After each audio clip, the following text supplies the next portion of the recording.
Our next speaker will be Professor Dr. Thorsten Polleit.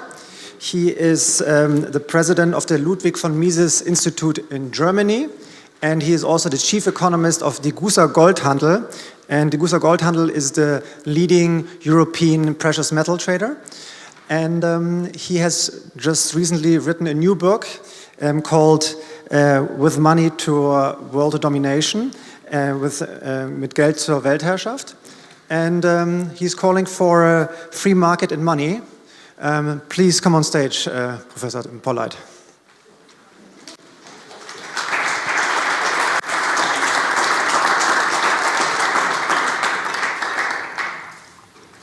Dear ladies and gentlemen, welcome. With my talk, I want to accomplish two goals. First, I want to explain what money is and what it is not. And I will argue that money is the medium of exchange. And that being the medium of exchange is the only function of money. And second, I will point out why the size of the money supply does not matter, and that the money supply doesn't have to grow to make an economy richer.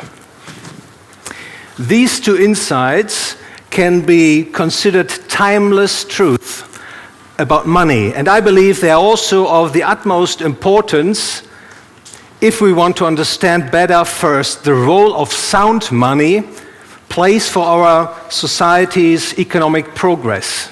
And second, what the desirable properties of sound money are, past, present, future. So let me start with the first issue of my talk, and that is explaining what money is. Money is the universally accepted means of exchange. Money is the universally accepted means of exchange. In fact, money is a good like any other good. What makes it really special is that money is the most marketable, the most liquid goods of all goods in the economy. And let me say, money is no consumption good. Money is not a production good.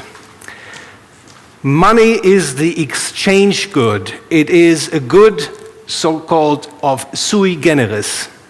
And I should also note that money is not a claim on goods. And in a free market system, no one is obliged to give you something for your money. Let us move on and ask, what are the functions of money? According to most textbooks these days, the answer is money has three functions: means of exchange, unit of account, and store of value. And I should add, means of deferred payment function. Upon closer examination, however, we can see that money has just one function, and that is the means of exchange function. The unit of account function and the store of value function, and even the means of deferred payment function, are merely sub-functions of money's means of exchange function. And this is easy to understand. The unit of account function expresses the exchange ratios of goods and services in money. For example, 1 apple trades against 1 euro. And the store of value function and the means of deferred payment function means simply that people hold money for exchanging it tomorrow or next year or in 2 years' time rather than today. From this, we can draw the following logical conclusion. If money has just one function, the means of exchange function, then it does not matter how small or large the money stock in an economy is.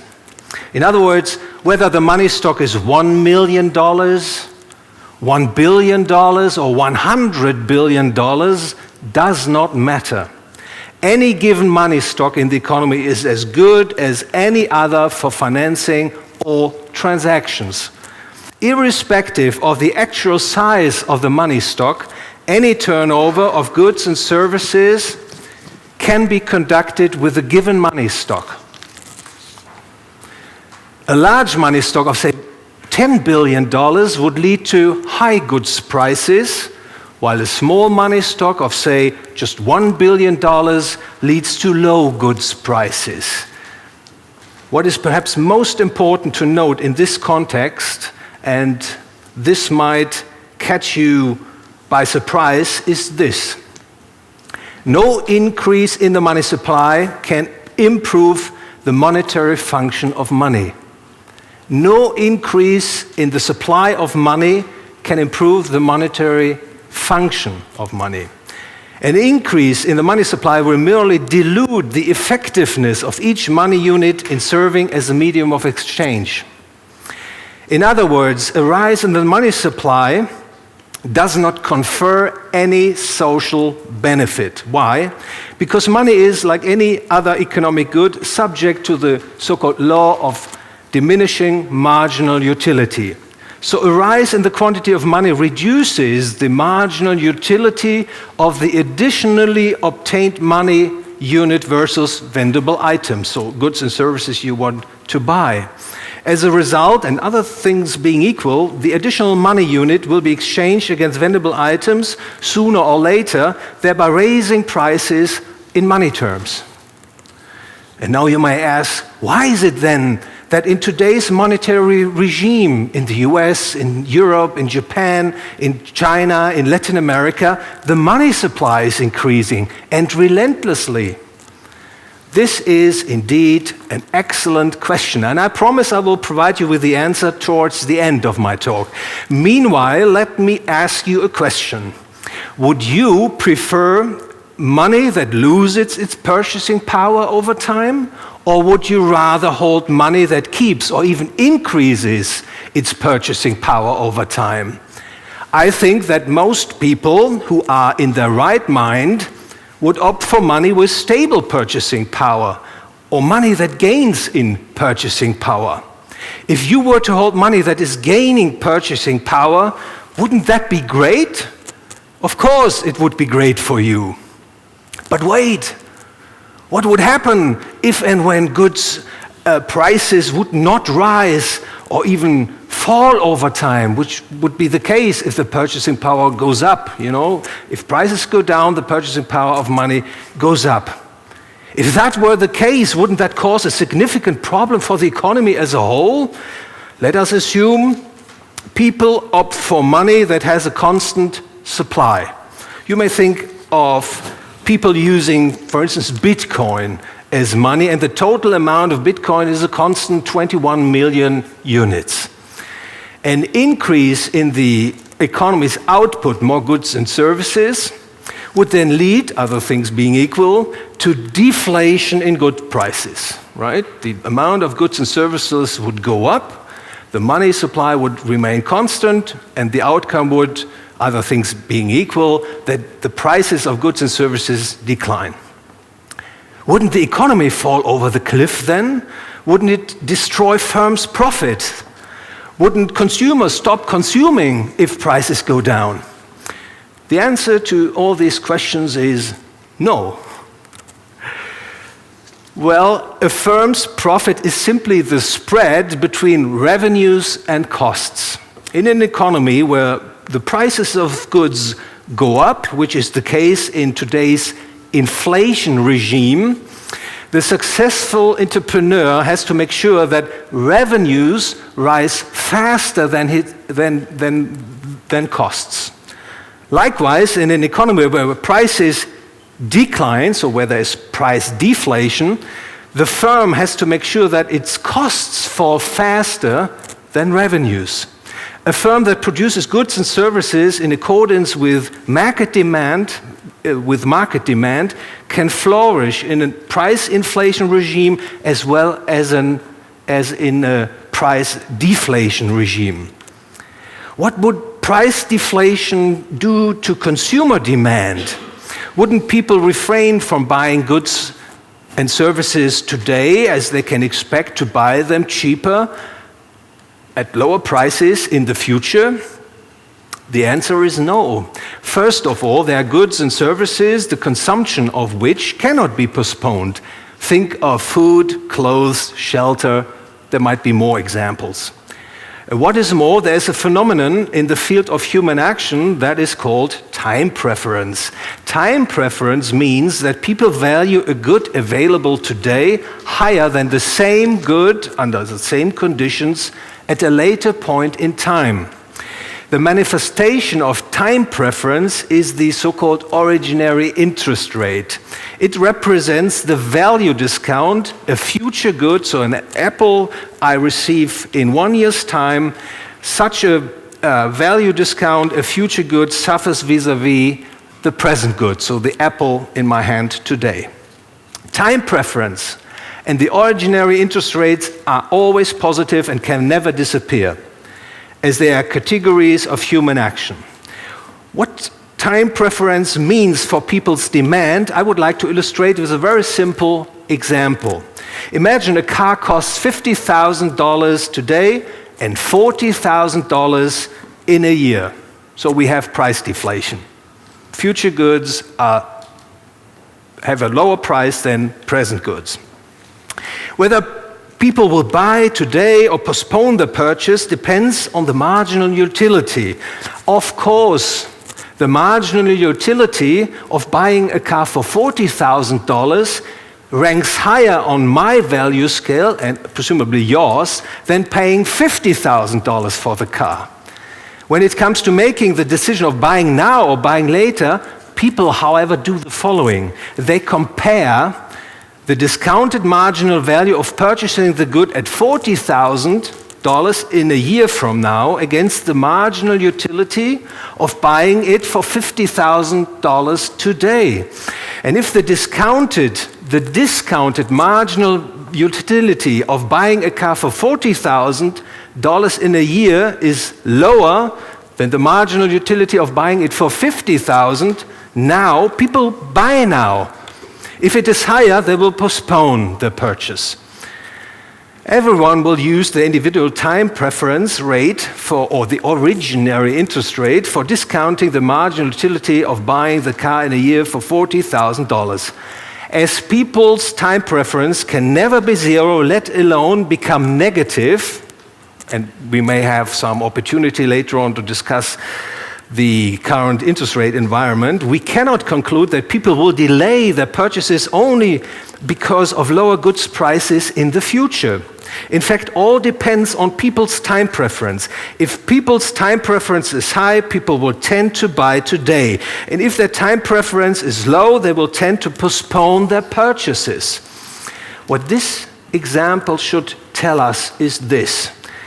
There would be nothing wrong if and when goods prices were decline rather than rise over time.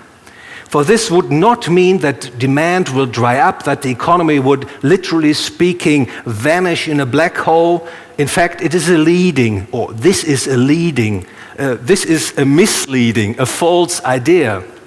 The economy can and will most likely prosper if and when the prices of goods decline. Prices of goods do not have to rise to make an economy richer. There is no economic reason why you should believe that the money supply has to rise over time to make an economy wealthier. So to speak, I'm making a case for a type of money that cannot be increased at will or even remains constant, like Bitcoin or other media. But what about credit markets? If prices of goods decline, you may ask. If, for instance, prices fall by 3% per year, the purchasing power of my money would increase by 3% per year. In this case, I would not exchange my money for a T-bill or an Austrian government bond that yields only, say, 2% per year. To make me part with my money, a borrower would have to offer a return on investment that is higher than the increase in the purchasing power of money. Market credit interest rates would approach zero in nominal terms. The price component would become negative, corresponding, grosso modo, with a positive real interest rate component. It may well be that under such conditions, So you have good price deflation, you have a constant money supply. Credit would become more expensive when compared with today's so-called fiat money world. Firms, however, would then fund their expenditures more by retaining earnings and by rights issues, so issuing new stocks rather than taking on new debt, and people would buy a higher portion of their savings in company stocks. They would put a higher portion of their savings in company stocks rather than debt instrument. In a world of goods price deflation, the credit market can be expected to function without any problems. But credit markets would not be inflated as much as they have become in today's fiat money world. That should be pretty sure. What do I mean when I mention fiat money? Fiat money has basically three characteristics. It is money monopolized by the state. The second characteristic is state-sponsored central banks in close cooperation with commercial banks issue fiat money through credit expansion. Fiat money is, so to speak, money creation out of thin air. And the third characteristic, fiat money is dematerialized money. It consists of colorful paper tickets and bits and bytes on computer hard drives. Be it the US dollar, the euro, the Chinese renminbi, the Japanese yen, or the Swiss franc, they are all fiat monies. Fiat money is by no means harmless. In fact, it has far-reaching economic and societal consequences, effects that extend beyond what most people would imagine. Fiat money is inflationary, it loses its purchasing power over time, it benefits a few at the expense of many others. So the first receivers of fiat money are those who gain in value, and the late receivers lose in value. Fiat money causes boom and bust cycles, it leads to over-indebtedness, it corrupts society's morals, and it most likely will ultimately end, but we do not know for sure, in a depression on a grand scale. The issuance of fiat money stealthily shifts resources out of the hands of the many, and it puts them in the hands of the governments and its beneficiaries, like the financial industry, big business, government employees, recipients of government contracts, to name just a few. The monopoly over fiat money production allows the state to increase its financial power immensely, making it possible to expand at the expense of consumers and entrepreneurs' freedoms and liberties. It is by no means overdone to say that fiat money paves the way towards the deep state, or makes possible the deep state, and ultimately towards a totalitarian state. So here we have arrived at an answer to the question I raised earlier. A fiat money system has been established for benefiting some at the expense of many others, especially the state and its beneficiaries. You should not fall victim to the belief that the widespread use of fiat money does by no means testify voluntary acceptance on the part of money. In a world where governments have monopolized money production, currency money is used to press, and people have been coerced to use fiat money for two reasons. Thank you. First, governments have established so-called legal tender laws, which effectively privilege the use of government's fiat money over alternative media of exchange. Money is, as you know, not only used in cash transactions, but also for payments of debt. And legal tender laws means, a legal tender law means that the state decrees that money contracts, so-called money contracts, can be settled by what the government says it's money. If a government decrees its own fiat currency as money, the government's money is privileged against other money candidates. It's very important to note, legal tender laws lead to a privilege on the part of fiat currencies against potential competitors. And what is more, fiat money, which is of lower quality than, say, gold or silver, perhaps Bitcoin, who knows, and other crypto units in terms of its in terms of retaining its purchasing power, drives out better money. And this is what the so-called Gresham law tells us. Money overvalued by the state drives money undervalued by the state out of circulation. So legal tender laws are a very effective way to fend off monetary competition. And second, governments have imposed capital gains taxes and or value-added taxes on goods that might compete with fiat money, such as gold, silver, or crypto units, thereby making them uncompetitive in comparison with the use of fiat money. That's a big, big problem for those who consider a free market in money desirable. In view of the severe economic and ethical defects of governments' fiat currencies, there is good reason, I think, for making a case for a free market in money. In a free market in money, people would have full freedom to choose the kind of money they wish to hold. And people would also have the freedom to offer goods that others may want to demand as money. In a free market in money, it will be the demand for money, it will be you guys, that will determine what money is. And we should have little doubt that most people, that you will choose something as money that lives up to the qualities of something that can be termed sound money.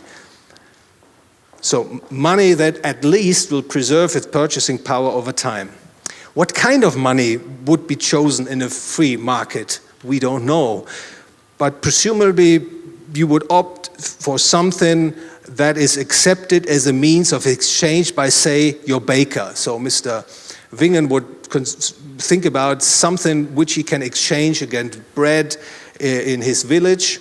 And the baker, in turn, would be willingly accept this something that he thinks his cobbler, the shoe producer, will accept as a means of exchange. In other words, people will go for a good that has the highest marketability, the highest liquidity of goods available.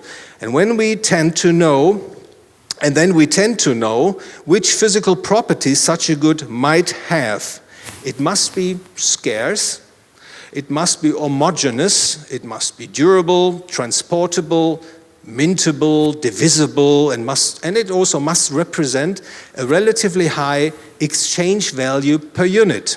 And this explains very well why in the past people have decided to use precious metals, especially in the form of gold and silver, as money whenever they had the freedom to choose their own money.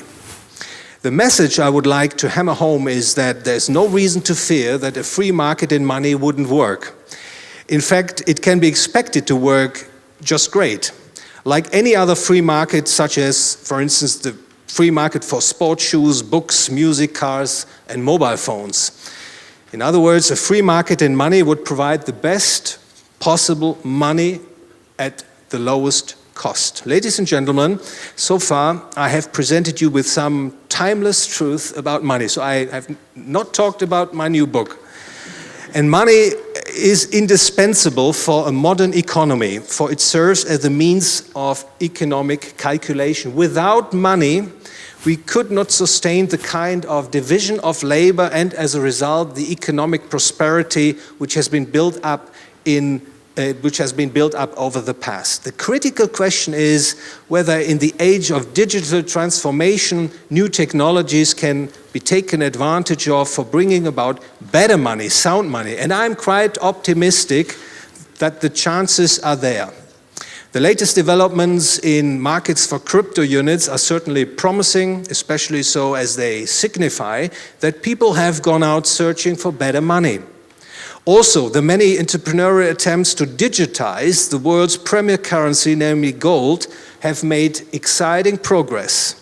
However, while technological progress provides excellent opportunities for improving our money, it might not prove to be sufficient, as governments and their central banks do their best to prevent a free market in money. And they are powerful defenders of their monopoly status. For instance, central banks consider issuing so-called central bank digital currencies. if and when this innovation hits the market, monetary authorities would tighten their grips on the money and credit system and monetary developments even further, a rather disconcerting outlook, I may add. In fact, there's the acute danger that the growing power of central banks over monetary affairs, if not stopped and rolled back, will ultimately bulldoze what is left of the free market society. So what is really needed is monetary enlightenment,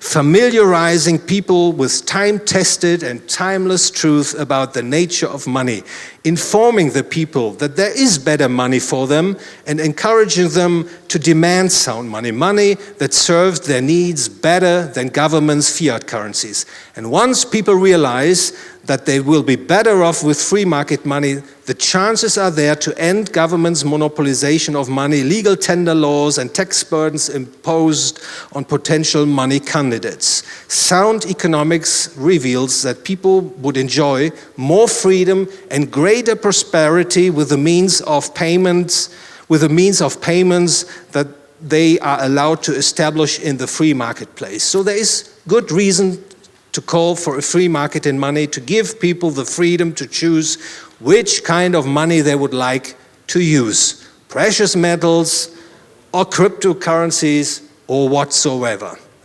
I hope that today I was able to make a contribution to monetary enlightenment and have provided some input for our discussion later on. Ladies and gentlemen, thank you very much for your attention, and I hope I could save my throat. Thank you.